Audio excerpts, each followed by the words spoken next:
Hey, Tyler Elstrom here, MAPS coach of almost 6 years. I ran a team in the top 100 in Keller Williams in the world. And I'm also the founder of KW ADHD. We have a Facebook community, KW ADHD Community. I have ADHD, and in my life and my clients' lives, a lot of us, especially, we've been told we are master procrastinators, right? That's something a lot of us had thought about ourselves. And what we found out is that there's actually something else going on, and that's what we're going to talk about today. You're going to learn the 7 steps to get unstuck on that thing you're stuck on. Now, the first thing is let's define the word procrastination and then another term, and then you can decide which camp you fall in. So, the first one, procrastination, the way that we look at that is procrastination is you could do something and you just choose not to. You don't want to. You could do the thing. You could definitely do the thing. You just don't want to right now. That's true procrastination. Now, executive dysfunction, that's the other term we're going to talk about, is you actually do really want to do the thing.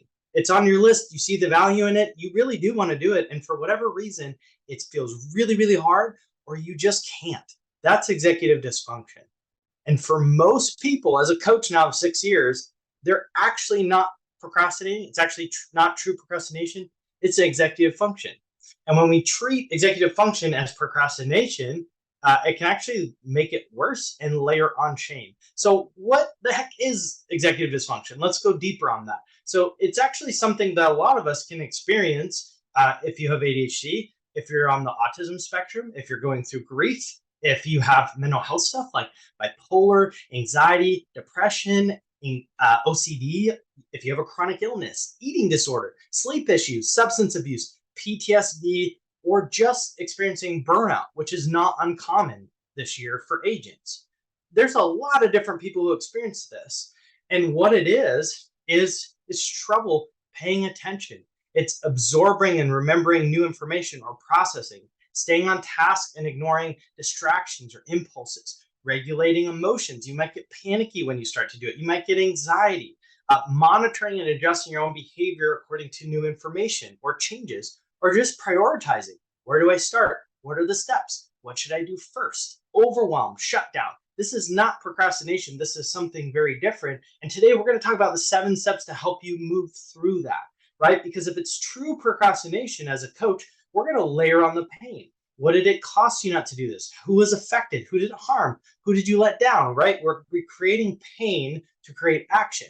Well, if it's executive dysfunction, that's actually going to be harmful and it's going to make it worse. And for a lot of people, it's just shame, right? So here are the 7 steps. Number 1, get rid of the task. Leverage it out. If you're consistently procrastinating a certain type of task, do you really have to do it? Or can someone else do it? And if you really don't like it, they're probably going to be able to do it better too. Can you use tech to do it? Or can you even eliminate the task, right? Leverage that stuff out. You don't have to always do it.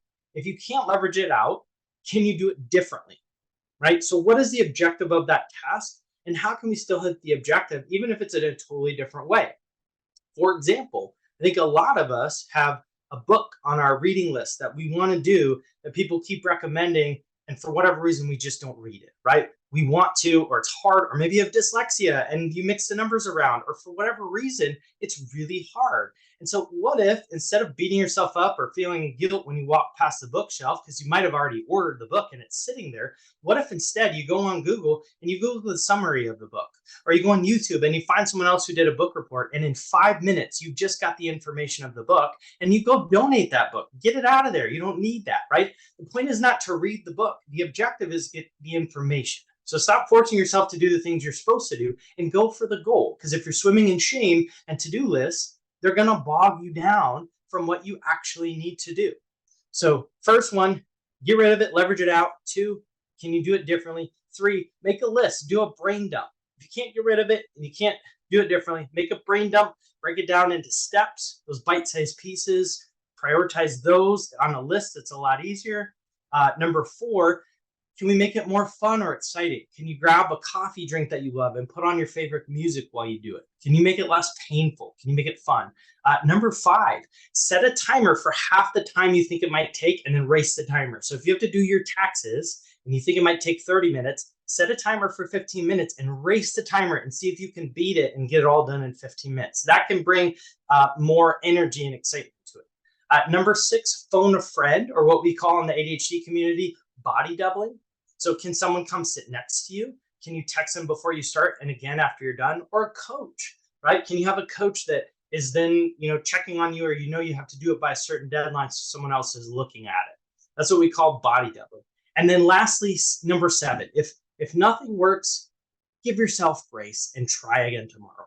Your business will not be ruined with one hard day. One task is not going to make or break your whole business. What we find is that with grace, you actually have way more energy than if you shamed yourself, and you're actually more likely to get that thing done in the first place because you're not feeling terrible and negative. You're saying, okay, breathe. That's okay. I'm going to do this again tomorrow. Or I'm going to ask for help tomorrow. So these are the 7 things. Most people, it's not true procrastination. From my experience as a coach, it's something different. And it's not that you're lazy or bad or anything like that. You just need a little help. So there are 7 steps. I trust that will help. Give yourself some grace, and you will probably find that when you treat it in that way and you give yourself tools, you're more likely to get that done than layering on the shame and the guilt and the negative self-talk. That really rarely ever works. So those are the tips. I trust they'll help, and we'll see you next time.